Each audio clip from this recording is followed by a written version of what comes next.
أشهد أن محمدا عبده ورسوله. يا أيها الذين آمنوا اتقوا الله حق تقاته ولا تموتن إلا وأنتم مسلمون. يا أيها الناس اتقوا ربكم الذي خلقكم من نفس واحدة وخلق منها زوجها وبث منهما رجالا كثيرا ونساء واتقوا الله الذي تساءلون به والأرحام إن الله كان عليكم رقيبا. يا أيها الذين آمنوا اتقوا الله وقولوا قولا سديدا يصلح لكم أعمالكم ويغفر لكم ذنوبكم ومن يطع الله ورسوله فقد فاز فوزا عظيما. أما بعد فأعوذ بالله من الشيطان الرجيم. بسم الله الرحمن الرحيم. لقد من الله على المؤمنين إذ بعث فيهم رسولا من أنفسهم يتلو عليهم آياته ويزكيهم ويعلمهم الكتاب والحكمة وإن كانوا من قبل لفي ضلال مبين. محترم حاضرين، النبي صلی الله علیه وسلم سیرت او داغه احوال بیانېده. هغه زموږ ستاسو دین دی، عقیده هم موږ به د هغې نه زده کوو، اخلاق به هم ترې زده کوو، معاملات او عبادات ټول په هغې کې دننه پراته دي.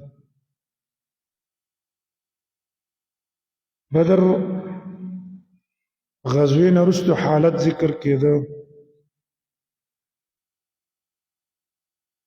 بدر غزوه په رمضان کې راغلې وه، هغې پسې متصل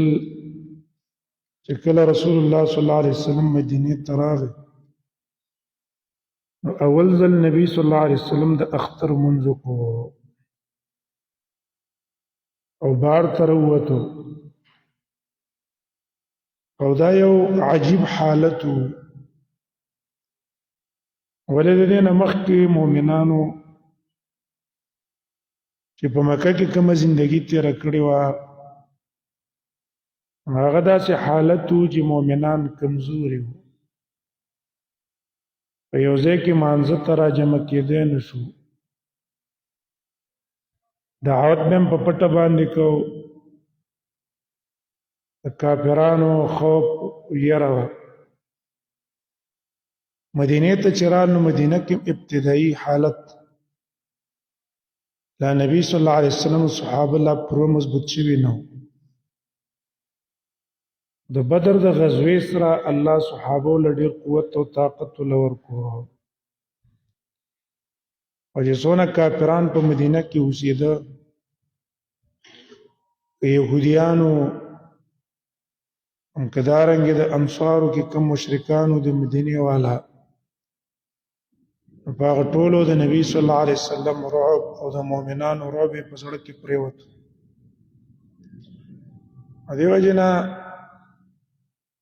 دا یو ډېر لوی نعمت و په صحابو باندې. الله تعالی مؤمنانو باندې دا نعمت سورۃ انفال کې ذکر کړی، واذکروا اذ کنتم قلیلا. لږوی یریدلی تخافون ان یتخطفکم الناس فآواکم، یریدلی څوک به مو تختی مړه به م کي، الله تاسو سره په مدینې کې ځای درکړو، و ایدکم مضبوط یې کړی، قوي کړی. رسول الله صلی الله علیه وسلم مانځنه اختر مانځه ته بار ته راووتو. او دې بار تم په دې غرض راووتو چې عام کافرانو ته خپل قوت او طاقت ته ورښکاره کړي چې موږ مسلمانانو له الله اوس قوت او طاقت راکړی، موږ د چا د مقابلې او د چا د دشمنۍ نه سره ایریږو نه، او نه د هغې نه په روب کې راځو. نو دې وجه رسول الله صلی الله علیه وسلم بار ته راووتو. او سنت طریقه اختر منځونو کې دا ده چې عام خلک یو جماعت پریدي او بار یو اجتماعي ځای کې منځ وکړي، او په دې کې فایده ده چې د مسلمانانو ډیرواله مخالفینو ته معلوم شي، ځکه دا کثرت هم په انسان باندې ډیر اثر کوي. کله چې دعوت کته کې خو چاته پته نه لګيږي دا اثر نه کوي، او چې کله دغه سي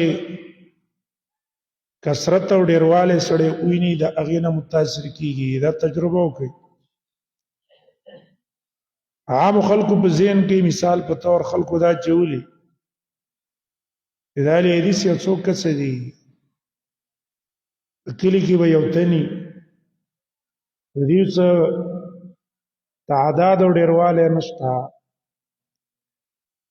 او چې دغه څه کسان چې د زړه کې دا خبري هغه مختلفو ځینو لبوزي او هغه مدرسې وګوري شالکه دا خدای لري سو مدرسه دلته دا طلبه دي پکې دغه شان د دې اجتماعیت ته په بل ځای کې ده په خپل هغه د دې نه متاثر شولو چې اوسه پورې چا مونږ ته دا ویل چې د اقلیت والا دي دا خبره کمزورې ده، بلکې دا ډېر خلک دي دا زیاتې. دیو جنا نبی صلی الله علیه وسلم د اختر منځبار کو چې عام خلکو ته خپل اکثریت او قوت او طاقت او تورخه بار ته وتل سنت طریقه ده. بیابان ته وځي، چمن ته وځي، او پاغي کې منځو کې به د عام منځونه تر دې چې د جمعې منځه اتفاق د علماء په خزه باندې فرض نه ده، سړي باندې فرض دی خو په زنانه فرض نه ده. هغه زنانه د جمعې منځل رااله او د امام سي د جمعې منځ او کو دا د جمعې منځ ماسپخیم نه ادا شو، اصل فرض پاغي باندې ماسپخیم خو دا جمعه دا غي نه ادا شو، لیکن اختر منځ پر راجح قول د علماو کې په زنانه باندې فرض ده. زنانه کې د اختر مانځه دا به التمانزل زی ولې حدیث ته د ام عتیه رضی الله عنها وی رسول الله صلی الله علیه وسلم ته اختر په مانځه کې موږ ته حکم کړو چې تاسو به زنانه به مانځل راځي، تر دې چې هغه زنانه چې هغه باندې محواره بیماری حیضه هغه باندې مونږ فرض نه ده او نو لمون جایز ده. په حالت د حیض کې زنانه مونږ نشي کولای، خو دغه حیضه زنانه به مونږ ځان ثبوت لري مانځه ته نو دی به یو طرف ته ناسوي صرف د دې غرض د پاره بوتلې چې د مسلمانانو اجتماع کې د مسلمانانو په دې دعاګانو کې شرکت وکړي. نو دون اهمیت یو چې حایزه زنانه به راوستله او تر دې چې زوات الخدور ځوان جنکی پرده نشینی هغه به مانځل راتلله. وی ګوره دا دون اهمیت دلالت کوي په دې چې په زنانه باندې د اختر منځ فرض ده. د وجه نه کچرته زنانه لانړه یاد سي زه کې واچ الته د زنانه د مانځ اهتمام نه او صحیح او راجح قول د علماء مطابق دا زنانه برای لګي د مونږ په کور کې کوي ابه څو رکعات به کوي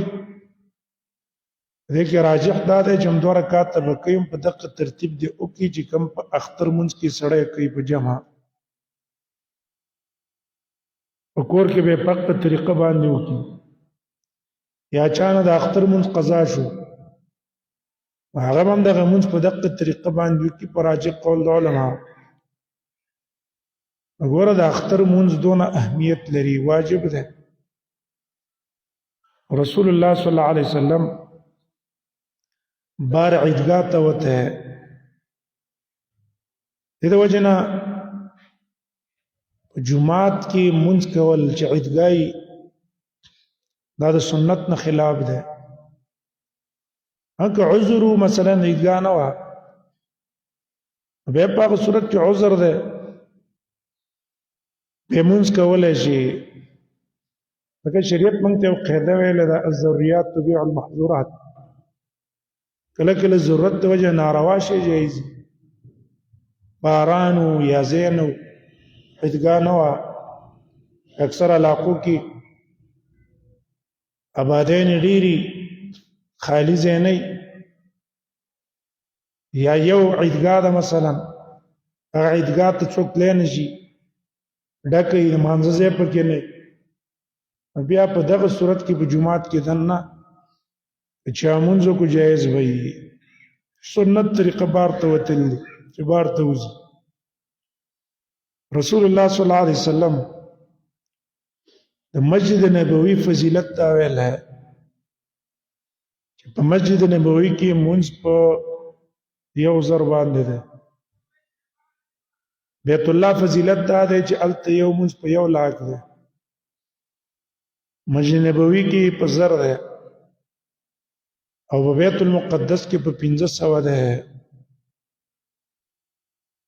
تر دې چې بیا د علماء اختلاف ده چې رسول الله صلی الله علیه وسلم چې فضیلت ویل ہے صلاة فی مسجد هذا بألف صلاة آیا دین اغه جمعات حدود مراد دي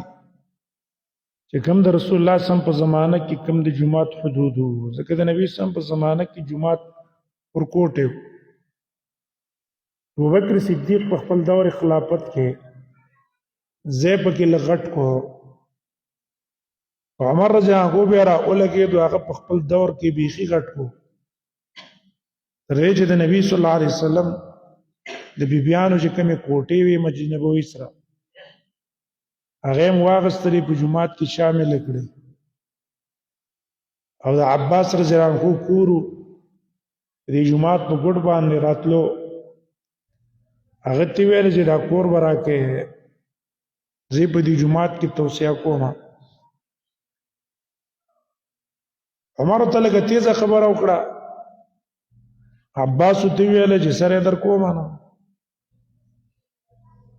هغه پیسې واخلوي نه اخلم دنه تبادله کې د لزه در کوم نه اخلم سره د لزه در کوم نه عمر بن خطاب ویل ز سیده رازا ما ته په فیصلو چاته ویسو عمر ګوره بادشاہ دی خلیفہ دی عباس ته وی زوبه فیصله به وړو ابی ابن کعب رضی الله عنه ته فیصله راوړه عمر ته ویل چې زه د جمعات کې توسعه کوم او دې توسعه کې د کور راځي دا کور د مال را نه کینو زما دا محنت او کوشش پورا فائدہ نه کوي لہذا عادت مویل لا کور را که کور نه را کوي بدله کې ولزه اور کوم نه اخلي پیسې ولا اور کوم پیسې نه اخلي ابی ابن کعب رضی الله عنه ته ویل چې ترڅو پورې تا عباس رضا کړي نه استاد پاره نه دا کور په جمعات کې شامل اول تعالی شرعاً جایز نه دی به ته حدیث بیان کو رسول الله صلی الله علیه وسلم فرمایلی دی چې داوود علیه السلام یو ځل اراده وکړه چې مسجد بیت المقدس کې توسيع وکړي. او دې کې د یو بډای کور پکې راغی. داوود علیه السلام د بډای نه دا کور اغستلو په جمعات کې شاملو. الله داوود علیه السلام ته وحی وکړه یا داوود مال یو کور جوړه او پاغي کې د یو بډای زنانه زمکه هغه پکې شامل ہے. بس داوود علیه السلام راولګېدل هغه بډای په څه طریقه باندې رضا کړه. به پس داغین الله تعالی سیده او سي جوړ کړ. عباس شکل وکړه چې عمر خو تسلیم کړه چې تر څو پورې زره رضا شوی نه مانه عمر په یو طریقه نشي غسته نه په زور غسته شي نه په بل طریقه مانه غسته شي. عمر ته ویل چې اوس ته گواشه په دې چې ما د ازمکه اسی وقف کړ او تر اوسه پورې متا ته دا در خودله چې د پردي په ځای کې چې هغه رضا نه ته په زور باندې قبض کولای نشي جمعات ته نشي ور کولای. دیو جنا د پردي ځمکه قبض کول د هغه د پاسه جمعات جوړول شرعاً جایز نه دی او نه د ذریعہ د ثواب ده او نه په دې باندې انسان ته اجر او ثواب ملاويږي. ثواب او اجر دا دی چې هغه خپل حق هغه ته حواله کړي چې د چا ده. نو عمر ابن خطاب غټه توصیه په جمعات کې وکړه. عثمان راو لګېدو. عمر رضی الله عنه صرف زمکه پراخه کړه بیت جمعات په طرز جوړ کو چې کوم د رسول الله په زمانه کې صبر د پاسه په د کجورو څنګه چولې شوی وي او ټیټو. عثمان رضی الله عنه چې خلیفہ شو دغه زمانه کې پیسې هم ډېر رااله مالی پراخیم رااله. نو هغه په جمعات کې دوه کار وکړه. یو خې په خپل پیسو باندې زمکه واغسته جمعات یې غټ کو ډېر. دویم په خپل پیسو باندې جمعات جوړ کو ډېر ناشنا جوړ کو. ستنو کې نقش و نگار والا کانی ولګول. دیوالونه هم د خښتو جوړ کړو. پاس چته د ساج لرګي نه جوړ کو چته جوړ کو. بعضې کسانو په وخت کې په عثمان رضی الله عنه باندې تنقید او اعتراض وکړو چې ګوره دا تا د رسول الله صلی الله علیه وسلم د ابوبکر او د عمر د طریقې نه د خلاف وکړو. د نبی صلی الله علیه وسلم په زمانه کې جمعات د څه پورې وټیټو. ابوبکر او مکه سي ټیټ پرې قستو. عمر دوباره تعمیر کو په زور طریقې تعمیر کو. تا په کې دا دونه تبدیلی راوسته دا دی ولې وکړه. عثمان رضی الله عنه ته ویل چې په دې کې ما د بیت المال پیسې نه دي لګولې ما خپل ذاتی خپل شخصي پیسې دي په لګولې مې او ما د رسول الله صلی الله علیه وسلم نه اوریدلې دي چې نبی صلی الله علیه وسلم فرمایي من بنا لله مسجدا بنى الله له بيتا في الجنه. چا چې د الله د رضا د پاره جمعه جوړ کو بنى الله له بيتا في الجنه الله بدر پاره په جنت کې کور جوړ کړي. څونه د زیری حدیث ته جمعات دی جوړ کو. حدیث کې یو صدام راځي یو روایت کې ولو کمفحص قطات دون اور کوټه جمعات دی جوړ کو لکه د چتی د جالي عمره هم الله تعالی په جنت کې مزیدار کور جوړه. دا غټ سعادت ته او ترغیب ده من تاسو ته چې د جمعاتونو اهتمام کوو باغی باندې نظر ساتو زګه دا ذریعہ د زمنګ د پاره په جنت کې د کور جوړېدلو. اسی قسم دي عثمان رضی الله عنه تله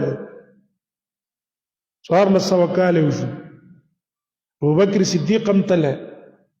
اول کې د مسجد نبوي مکه دا کومه څه چې ابوبکر په خپل پیسو واغسته سره داګه نه چې هجرت یې کړو مهاجرو دی ویل چې په خپل محتاج خو لیکن خپل احتیاجونه شاته کړ جمعات یې واغستو تر اوسه پورې هغه جمعات ابوبکر صدیق پسې صدقه روانه ده او عثمان پسې صدقه روانه ده تر دې چې وسم د عثمان ډېر ځمکې وقف دي او وسم امدن بیت المال ترازی فدک علاقه عثمان وقف کړي وي او دا هغه خرچه راځي وسم بیت المال ته په غریبانو په مسکینانو هغه ځای د وقف باندې خرج کیږي ډېر سعادت والا انسانانو دا خلک په پیسې دې ولګيږي هغه ستا محفوظ شولې تا پس صدقه جاریه شو په نور شینو کې چې ولګي دې بس لاړې ثواب په نسبت باندې بس حساب کتاب پیډيري لیکن په دې کې ثواب به دي حساب کتاب به دي نه اجر به ته ملاوي عثمان زان خو ویل چې ما په خپل ایسو باندې دا کار کړی دی او دغه حدیث د وجه نه نو د علماء به اختلاف دی رسول الله صلی الله علیه وسلم چې فرمایلی دي چې زما په دې جمعات کې مونږ په زر ده نسبت د نورو نو آیا دا کم چې د رسول الله په زمانه کې کم جمعات په دې ځای کې تامونځ کو په زر ده رستو چې د عثمان رضی الله عنه د عمر په زمانه کې کم زمکه اوس ډیره شوې ده او یا دی وخت کې اوس خو بيخي توسعه شوې په دغه ځای کې چې مونږ کې په زر ده کې په یو ده نو د علماء قول لا ده چې دا په زر په هغه حدودو کې دی چې کوم د رسول الله صلی الله علیه وسلم په زمانه کې وي ولی رسول الله صلی الله علیه وسلم جمعات ته اشاره کړې دویم قول د علماء دا ده دا الله رحم پراخه ده څونه چې حدود د جمعات دی اگر کرستو په کې توسعه راغلي او کاغذ حدود د جمعات کې تامونځ کو الله به تعالی په زر باندې حساب وي او کمزور روایت هم ده چې رسول الله صلی الله علیه وسلم فرمایي چې زما د جمعات صنعاء مقام ته ورسېدو صنعاء په یمن کې علاقه و او چا په کې مونږ وکړو الله به ول په زر باندې کی هغه روایت کمزور روایت ته دلی تایید کوي خدا دا چې دا قول مونږ واخلو ځکه چې وسه کم چې د رسول الله صلی الله علیه وسلم هغه حدود دي د جمعات هغه ته څوک په نمبر مانځ ته نشي ورتلل ځکه رش ډیر د خلک ډیری غاری او تن نبی صلی الله علیه وسلم د ریاض الجنت فضیلت بیان کړی دی چې چا په دې کې دا باغچه د جنت نه نو الته مخ کې سړی په اسانه مانځ ته ورتل شي غنه بډېر نه وي وڅ څوک ورتل نه شي نمبر باندې به نمبر براخلي ورځي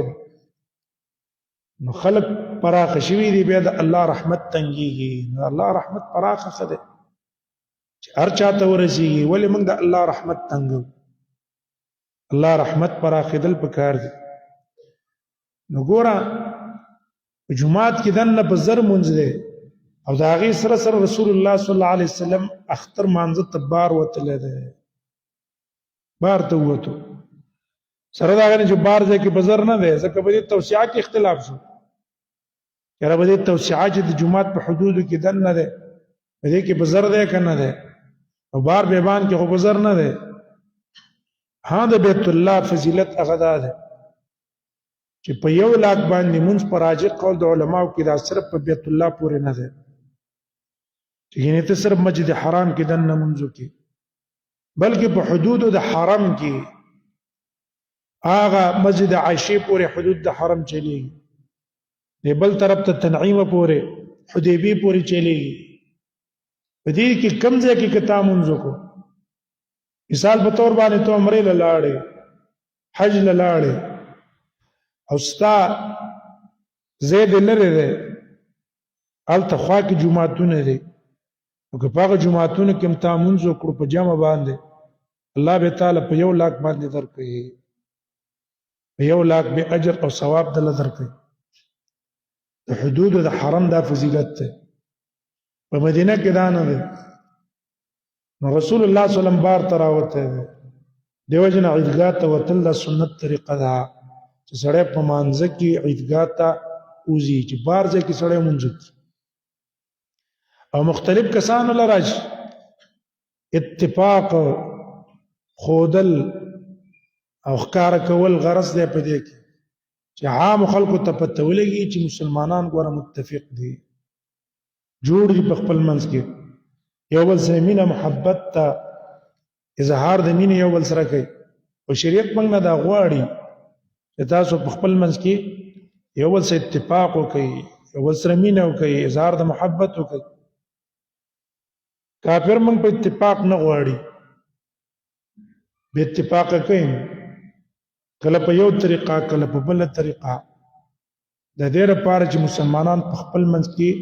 یو نه وي څوک به کې پیدا کیږي د اتفاق ولا خراب کی او د یو به اتفاقی د وجه نه استغه مدد او نصرت د الله د انسان نزي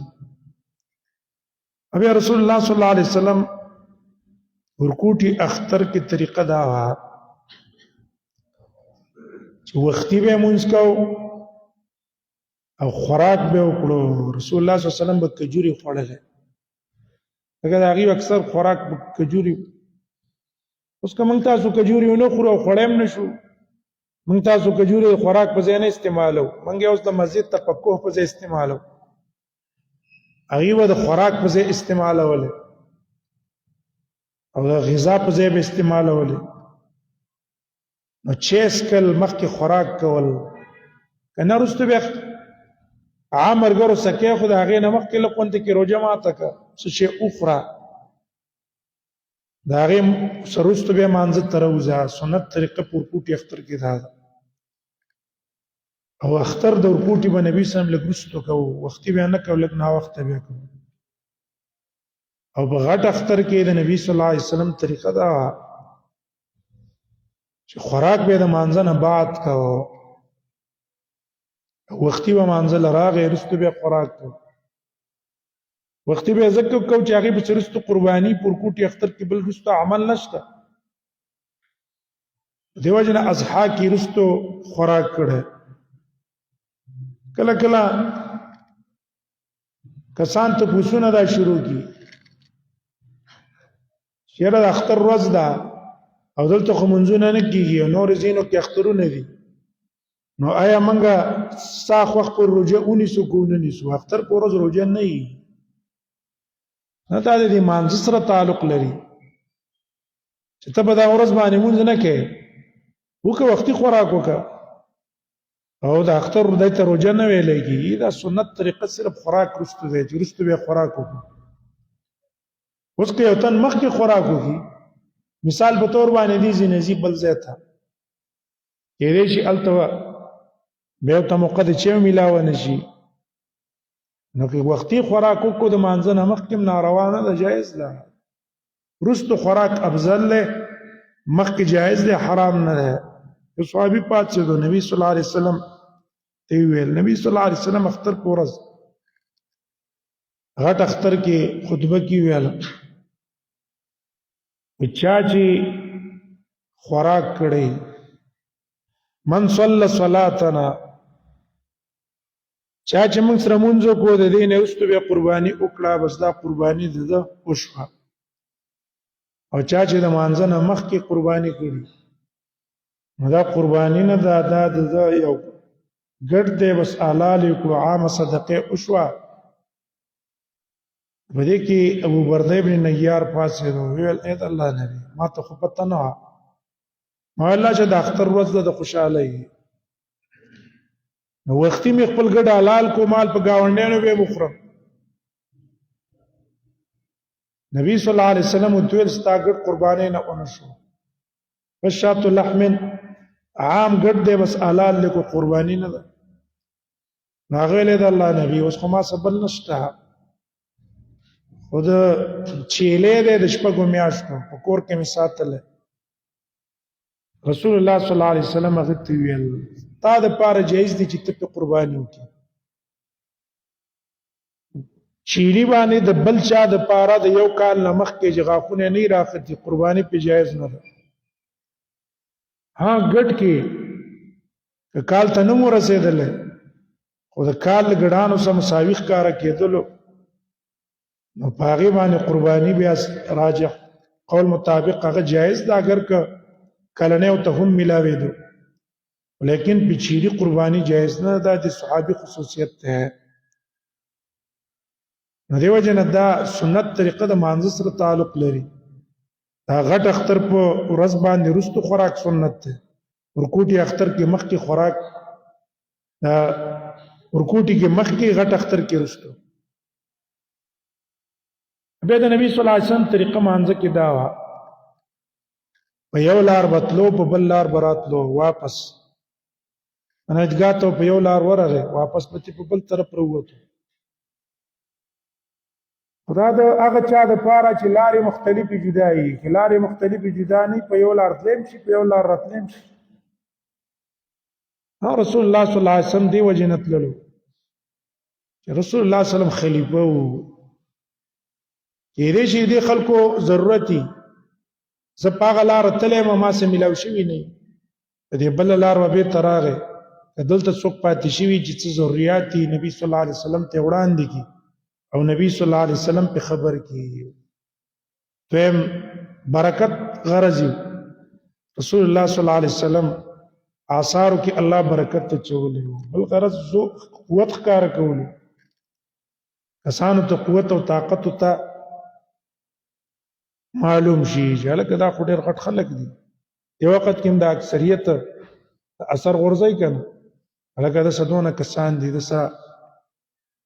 خلک ډېر دي او دا سره نظریه کې خلک ډېر برابر دي دا اختر منځ دا د بدر نه وروسته بیا روا شو او نبی صلی الله علیه وسلم من تاسو ته حکم کړی دی پر راجح قول د علماو دا د اختر منځ واجب دی به سنت طریقه د اختر په ورځ همدغه چې سړی اولامي پاکي جامې واچي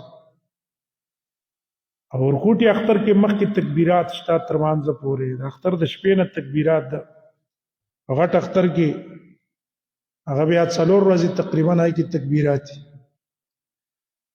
نو اختر منځ مشروع شو بل په دې زمانه کې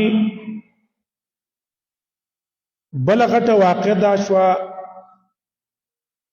چې علي رضی الله عنه راولګېدو نبی صلی الله علیه وسلم ول خپل لور فاطمه په نکاح باندې ورکړه بدر نه بعد علي ابن ابي طالب نکاح وشو د فاطمه سره نبی صلی الله علیه وسلم څلور لوریان وي په دې ټولو کې فاطمه کشر لور وه او رسول الله صلی الله علیه وسلم تګرانم وه او د نبی صلی الله علیه وسلم سره په شکل کې اکثر مشابه وه عائشہ رضی الله عنها وايي وی فاطمه د نبی صلی الله علیه وسلم سره په ناسته کې په حرکت کې په شکل کې برابر وه کله هم چې فاطمه رااله نبی صلی الله علیه وسلم بناستو اور پابه سیدله او نبی صلی الله علیه وسلم وسستړي مشو کړو ځان سبه نږدې کېناوله رسول الله به ورغه فاطمه و پاتېدله رسول الله صلی الله علیه وسلم ته او ځان سره به کېناوله به دې کې هغه شری مسله ده چې یو تند بار نه راغی تناسته ستړي مشي ته ور پاتېږي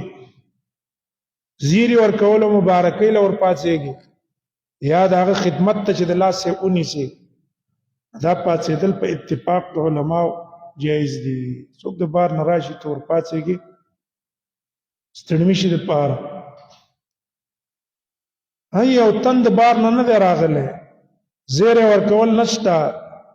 او ترا لګيږي دغه د عزت د وجنه پاتېږي مثلا پلار دې کوټې نه وزیم ته پاتېږي رانه نوځي ته مو ته پاتېږي استاد کلاس ته راغی ټول د کورسونو پاتېږي یا د قصې په کلاس کې پاتېږي استاد چې روانېږي ټول دغه د تعظیم د وجې نه پاتېږي چې بیا لاړ شي کینی دا تعظیم به اختلافي مسله ده د علماو منځ کې که چېرته استاد په خوشحالېدو ما ته ولې دا شاګردان نه پاتېږي تاڼهدار پې خوشحالېدو چې ما ته دا پولیس ولې سلوټ نه کوي راته ودرېږي ولې نه پلار پې خوشحالېدو چې دا بچي ما ته ولې نه ودرېږي نو په اتفاق د علماو دا ودرېدل حرام دي دا څوک چې ته ودرېږي دا ناروا کار کوي دا بچیم ناروا کار کوي دا شاګردان هم ناروا کار کوي استاد خو کوي ناروا یا هغه افسر دی تاڼهدار دی یا بل دقسې عہده کې مشر دی لاندې افرادی دي هغه دا غواړي چې ما ته دا کسان سلوټ وکړي راته دې ودرېږي هغه خو دی مجرم ځکه رسول الله صلی الله علیه وسلم فرمایي من احب ان يتمثل له الرجال وې څوک چې دا خوښ ګڼي چې ما ته د خلک د تعظیم دپاره ودرېږي فلیتبوأ مقعده من النار ځان له جهنم کې ځای تیار کړي معاویه رضی الله خلیفه دی بادشاه دی هغه ته خلک ودرېدل ویې رټوئ کښېنه ما د رسول الله صلی الله علیه وسلم نه اورېدلي په کار دا دی چې مشر کشرانو ته وایي چې ما تعظیم مه کوئ که سمېږئ نه ګوره په زور به هم سم کړم په ډنډه به هم سم کړم ولې ما دپاره اسباب د جهنم جوړوئ ټیک ته زه نه غواړم خو کېدی شي په دې وجه باندې زما په زړه کې عجب او تکبر راشي سبب پراله شي نو هغه دپاره خو ناروا ده جایز ولا نه ده دې د وجې نه د چا ودرېدل دا مه خوښوه چېرې خلک دې زما په ورتګ کې تعظیم وکړي راته ودرېږي په راوتلو کې دې راته ودرېږي که هغې نه خوښوي هغې خوښوي نه او د دې ودرېدونکو دپاره هم ځکه ګناه ده چې ته سبب جوړېږي د هغه ته ورته ولې ودرېږي پرېږده چې ورته مه ودرېږه چې د زړه کې کومه لوی ده کم کبر دی دا ترې ختم شي اصلاح وشي او احساس ورته وشي چې زم انسان یم د عام انسانانو غونته کې زما د دې په منځ کې څه فرق نشته هم انسانان دي زم انسان یم کېدی شي د لاندې کسانو کې به د دې مشر نه ډېر استعداد الله ایښی ډېر استعداد ډېر قابلیت ډېر کمال به الله په هغه کې ایښی نو دې به ورته نه ودرېږي که هغه نه خوښولو دا ودرېدل پلار دا خوښ نه و چې ما ته د بچي ودرېږي استاد دا خوښ نه و چې ما ته د شاګردان ودرېږي دغه شان افسر دا نه خوښوي چې ما ته د لاندې کسان ودرېږي کارخانې مشر دی هغه دا خوښ نه ګڼي چې یاره زما دا لاس لاندې چې څونه کسان کار کوي دا دې زما ته ودرېږي او د هغې د پاسه بیا مو ته خلک ودرېدل نو په دې کې به اختلاف د علماو دی دا جایز دي که نه دي جایز راجح قول د علماو دا دی چې دا جایز نه دي لکه حدیث د انس رضی الله عنه دی وایي موږ ته د نبي صلی الله علیه وسلم نه بل څوک زیات محبوب نه و وکنا لا نقوم له نبی صلی الله علیه وسلم به چې راغی موږ ورته نه ودرېدلو ولې رسول الله صلی الله علیه وسلم به دا بد ګڼل چې مه ودرېږئ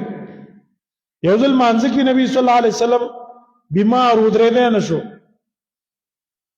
فرض مانځه کې ایسته کېناستو چاته صحابه پسې ودرېدل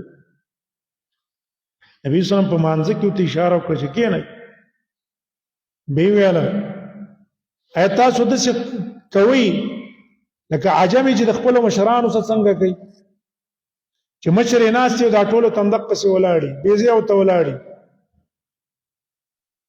بې ضرورته نو تاسو ما څه داسې کوئ نه کله چې امام په ناسته مونځ کوو تاسو هم په ناسته کوئ او که امام په ولاړه کوو تاسو هم په ولاړه باندې مونځ کوئ رسول الله صلی الله علیه وسلم دا بد ګڼلی دي نو دې وجې نه تمثل به نه کوي ان یتمثل له الرجال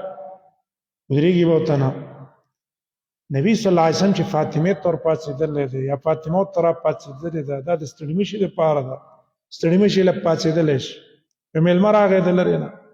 ورپاڅېږي غاړه ورکړي نبی صلی الله علیه وسلم ته خبر راغی اسامې په یو سریه کې لېږلی و نبی صلی الله علیه وسلم ته چا ویل چې اسامه راغی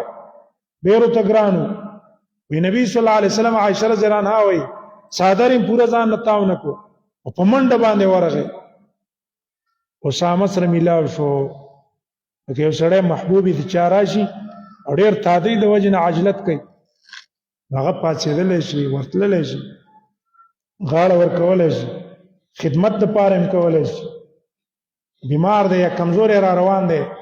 ونه غورځېږي ته زر پسې ورپاڅېږي د لاسې ونیسي دلته یې راولې دا جایز دی د مانات نشته نو فاطمه نبی صلی الله علیه وسلم ته دونه ګرانه وه کله هم چې رسول الله صلی الله علیه وسلم په سفر باندې تلو نو ټول کور والا به اجازه وغوښتله اخر کې به فاطمې ته راغی د فاطمې نه به اجازه وغوښتله روان مشو او کله هم چې سفر نه راغی اول به فاطمې کې ورغی بیا وروسته نورو کورونو ته ورغی رسول الله صلی الله علیه وسلم ته ګرانه وه کشره لوري وه نو علي رضی الله عنه ته انصار وویله چې ته لاړ شه او د رسول الله صلی الله علیه وسلم نه د فاطمې مطالبه وکړه چې اې د الله نبی دا ستا لور ده فاطمه او زه یې ترې زوی یم ما له په نکاح راکړه انصارو له دا ترغیب ورکړو ورغه هغې ورته ویل ما څه شته دی نه زه رسول الله صلی الله علیه وسلم که مطالبه وکړم څه به وکړم وایي نه ورشه چې ورغه کېناستو نبی صلی الله علیه وسلم ورته ویل مرحبا واهلا بخیر راغلی سړي غلی کېناستو نبی صلی الله علیه وسلم ورته څنګه راغلی څه حاجت او ضرورت پسې خو راغلی نو علي د شرم څخه خبره ونه کړه الله نبی صلی الله علیه وسلم ته وحی وکړه الهام ورته په الله په زړه کې واچو ویل چې ته په دې نیت راغلی په هغه وخت کې څه جواب له ورنکو علي بېرته راووتلو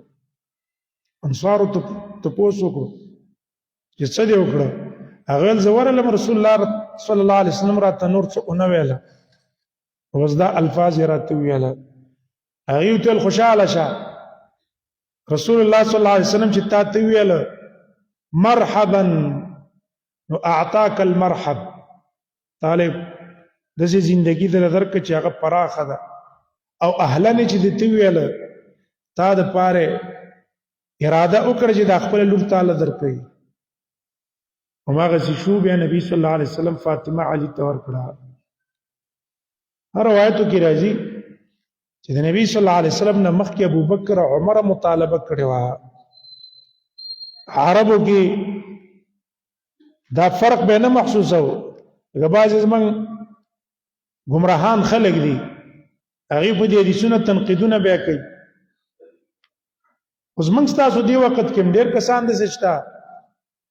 چې کشره عمر والا ښځه یې سړی مشري وي کي موږ ستاسو معاشره کې هم چلېږي څه خبره نه ده فاطمه په دغه وخت کې د 13 کاله وه نو عمر ابوبکر غرض دا و چې زموږ د رسول الله صلی الله علیه وسلم سره رشته قایمه شي ځکه رسول الله صلی الله علیه وسلم فرمایلی وو هر خپلوي دا د قیامت پر ورځ منقطع کېده مګر ما څه چې کومه خپلوي ده هغه منقطع کېدو نه ده نو دوی تمنا کوله دې وجې نه عمر بیا را لګېدلی دی عمر صحیح احادیثو کې دي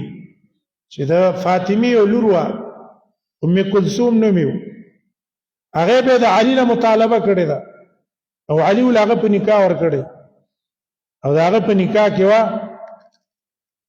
چې بیا عمر رضی الله عنه شهید شو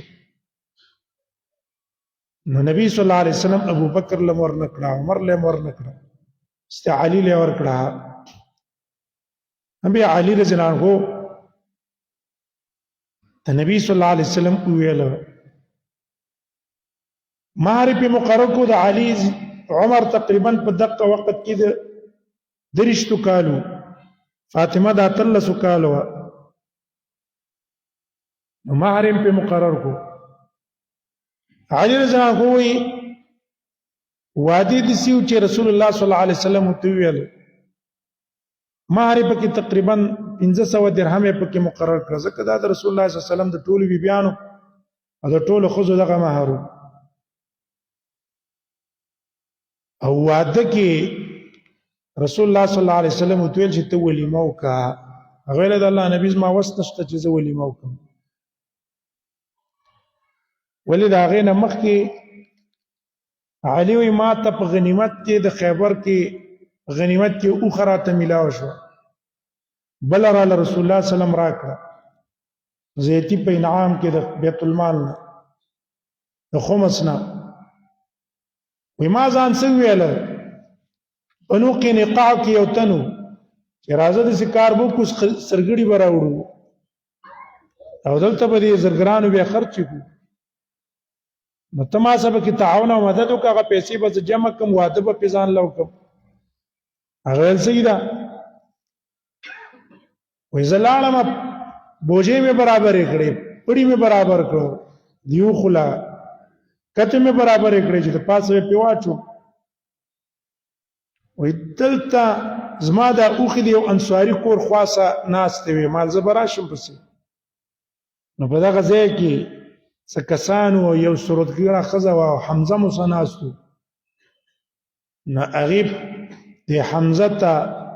په دې شعر کې یو لغز وویلو، شراب یې څښلي وو، ځکه دا وخت کې لا شراب حرمت نه و راغلی، شراب بې وروستو حرام شو توحد نه بعد. الا یا حمز للشرف النوایي اوښې دې مزېدارې چاقې او پسې ورپاڅېږه. ایسته حمزه په نشه کې و، تورې راواغستله او د علي دا دواړه اوښې. علي وایي زه خو په دې نیت رالم چې اوس به بوځم سامان به پرې راوړم او خرڅوم به او واده له به اسباب تیاروم. چې اوښې مې وکتلې بس ځان پوه نه شوم، فلم املک عینیه، بس په ژړا شو. ما ویل دا چا دا کار کړی؟ کسان راته ویل ستا تره حمزه دا کار کړی دی، ورشه هلته نشه کې دی. رالم نبی صلی الله علیه وسلم ته مې شکایت وکړو، نبی صلی الله علیه وسلم زما سره شو راځه چې ورلو حمزه ته، حمزه په نشه کې و. رسول الله صلی الله علیه وسلم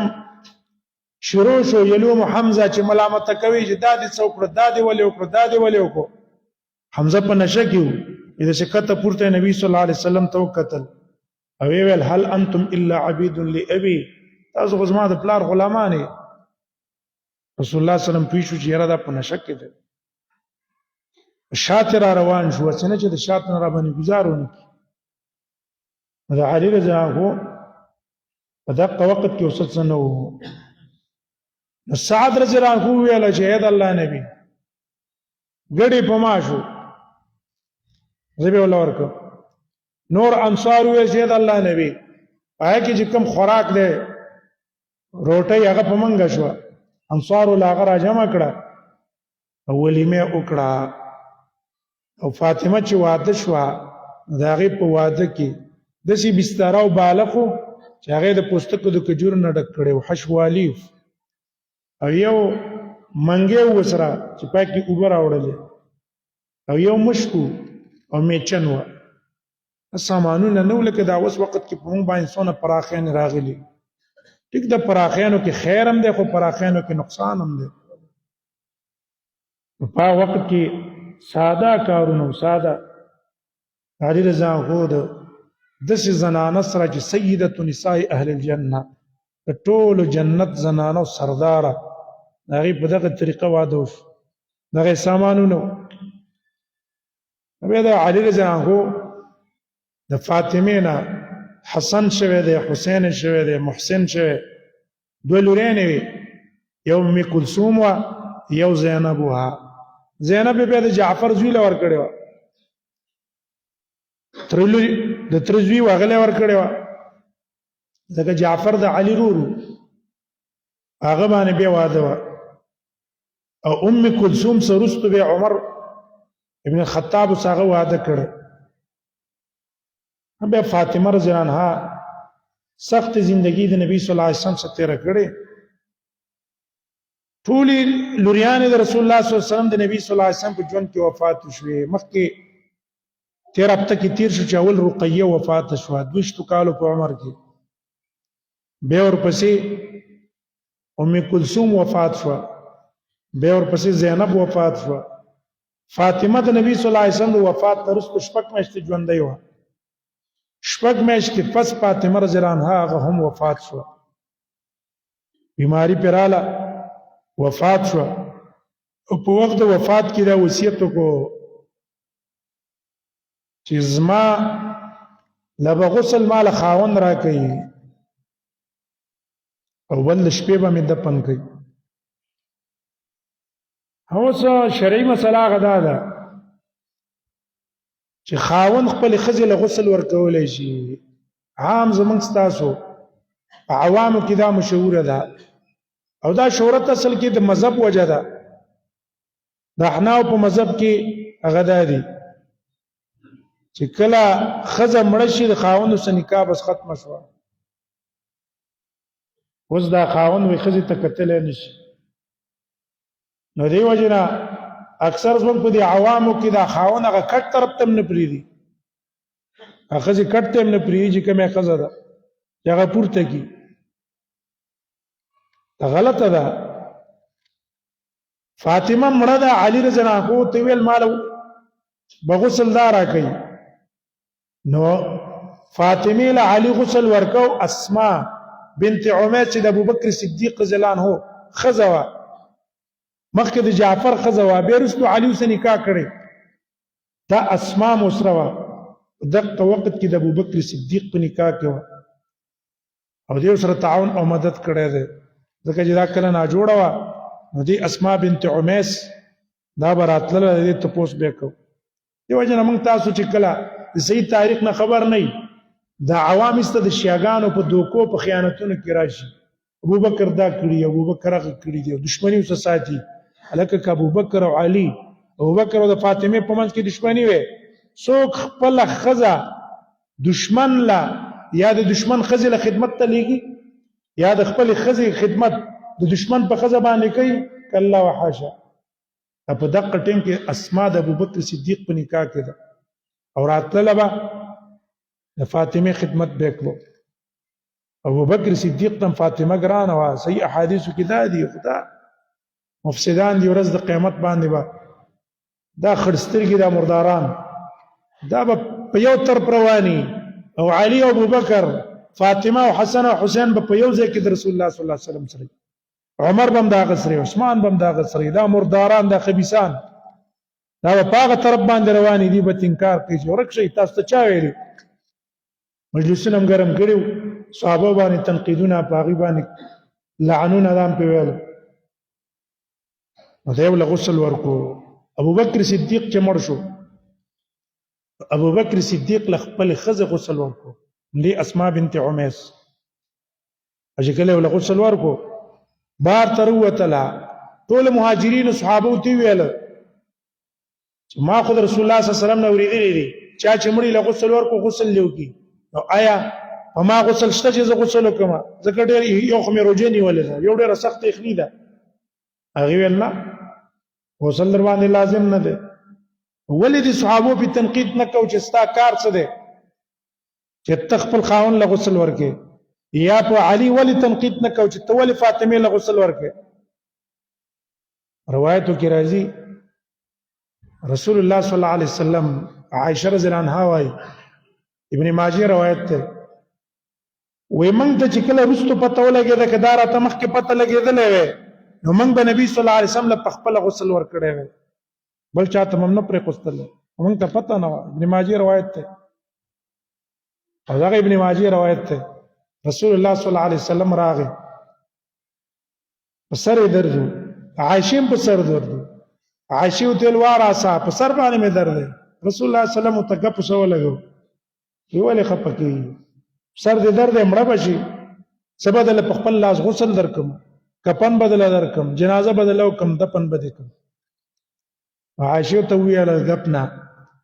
چې ښه ته زما مرګ غواړې، زه به دې ښخه کړې یم او سره به ته یاد نیم را لګېدلی، بلې ښځې سره به بیا خپله زندګي به تېرې، ما به سره یادې نه. وګوره دې حدیث نه دا معلوم شو، صحیح حدیث دی چې سړی خپلې ښځې له غسل ورکولی شي، خاوند ښځې له غسل ورکولی شي، ښځه خاوند له غسل ورکولی شي. پردی نه ده. سبا که دا سړی مړ شو په ایمان باندې او دا ښځه هم په ایمان مړه وه، همدا ښځه به د په آخرت کې د جنت کې د ده ښځه د بل چا نه ده. نو نکاح خو ختمه شوې نه ده من کل الوجه، هم د ده ښځه ده. دې وجې نه علما وایي کله چې موږ تاسو په زنانه باندې جنازه کوو نو الفاظ چې موږ وایو په الفاظو کې بدا وایو وزوجا خيرا من زوجه بنو وایو ولې وزوجا خيرا من زوجه خو معنا ده چې الله تعالی چې دا کم خاوند دې په ځای بل ولخه خاوند ورکړ نه دا خدای خاوند خزه ده سبا دا خاوند په ایمان باندې مړ شو نو اغلا چې کوم دی خاوند دی بدلېږي نه نو بیا د شپې دفن کړی وه دا د فاطمه رضی الله عنها حالت رسول الله صم ته ګرانه الله دې موږ تاسو د مرګ نه باز موږ تاسو روحونه نبی صلی الله علیه وسلم د انبیاء او د صحابه او د دې نیکانو سره الله یو ځای کی او په میدان د محشر کې دې الله منګ دې سره په ډله کې یو ځای کی جنت تم دې الله داخل کې دې سم دې الله مرګري کی الله دې عذاب د قبر عذاب د جهنم نه موږ تاسو ساتي الله دې موږ تاسو د حالات د خیر طرف ته بوزي الله دې په دې مسلمانانو د تکلیفونو آسان کړي چې هر ځای کې دي فلسطین کې دي په پاکستان کې دي افغانستان کې دي کوم حالات د مسلمانانو دي الله دې په خپل فضل او رحم باندې د حالات نور بدل کړي او دا حالات الله په هغه چا نور جوړ کړي چې څوک د مسلمانانو د پاره د منسوبیت تیاری او دا پریشانانه ول تیاری الله دې د حالات پاغي باندې کړي هغه دې په الله راګیر کړي يهود دي نصارا دي اندوان دي دغه سينور کافران د هرین دي چې وخت په وخت منسوبي مسلمانانو ته تیاری الله دې پاغي باندې کړي او الله دې هر قسم مشکلات دې مستاسو مالی مشکلات د چای بدني مشکلات د چای چاته د بچو طرف نه مشکلات دي الله دې په خپل فضل او کرم باندې حل کړي او الله دې سبب د خوشحالي وګرځي او الله دې زموږ تاسو اخر خاتمه په ایمان باندې کړي عذاب د قبر عذاب د جهنم نه زموږ تاسو وساتي بارك الله لي ولكم في القرآن العظيم ونفعني وإياكم بالآيات والذكر الحكيم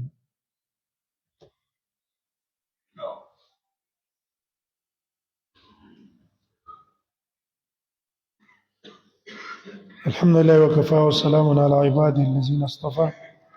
ما بعد فأعوذ بالله من الشيطان الرجيم بسم الله الرحمن الرحيم ألهاكم التكاثر حتى زرتم المقابر كلا سوف تعلمون ثم كلا سوف تعلمون كلا لو تعلمون علم اليقين لترون الجحيم ثم لترونها عين اليقين ثم لتسألن يومئذ عن النعيم نمرګي ته پوس کړی چې اکثر سونا کې موږ بیانیه ورکو او بیا وروسته چې هغه جوړه کې نور باقي پیسې ورکو ذات څنګه ہے مثلا تلاړي زرګر ته دی چې الکه توله په سودا هغه ته وی چې توله په 2 لک روپۍ ده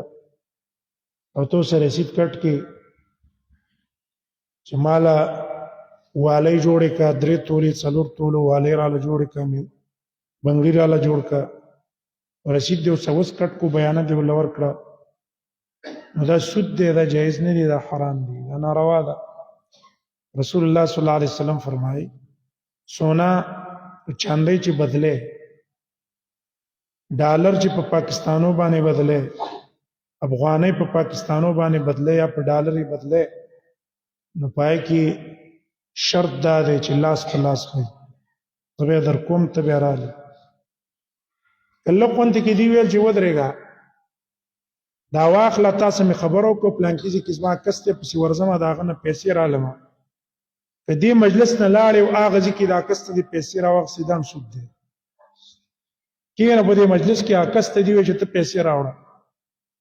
هغه به دل راوړي ته په پسی ورزې نو وس چې ته دا سونه دې اغستله نو تا نرخ سمات کو خو پیسې دې ورنه کړې سونه چې دې ور کړې په بیان کې کې د 2 لک دی ورکړي د 2 لک روپو سونه ستا شو اخو نور ستا سونه نه ده کله چې د اصول ولته په ورځ بیا وسنوي نرخو کا دې وجنا خطرې قدا ده په دې کې څنګه تاسو ګټه ده سرپانې ور موږ تاسو رانه کې هغه موږ سره نه کوي سرو والا زرګر نه کوي هغه دا دی چې تلاړ شه څلور تولې سونه دی په کار ده 3 لک روپۍ ورکړه یا 9 لک روپۍ ورکا نقد سونا واخله نقد سونا خالصه نقد سونا والا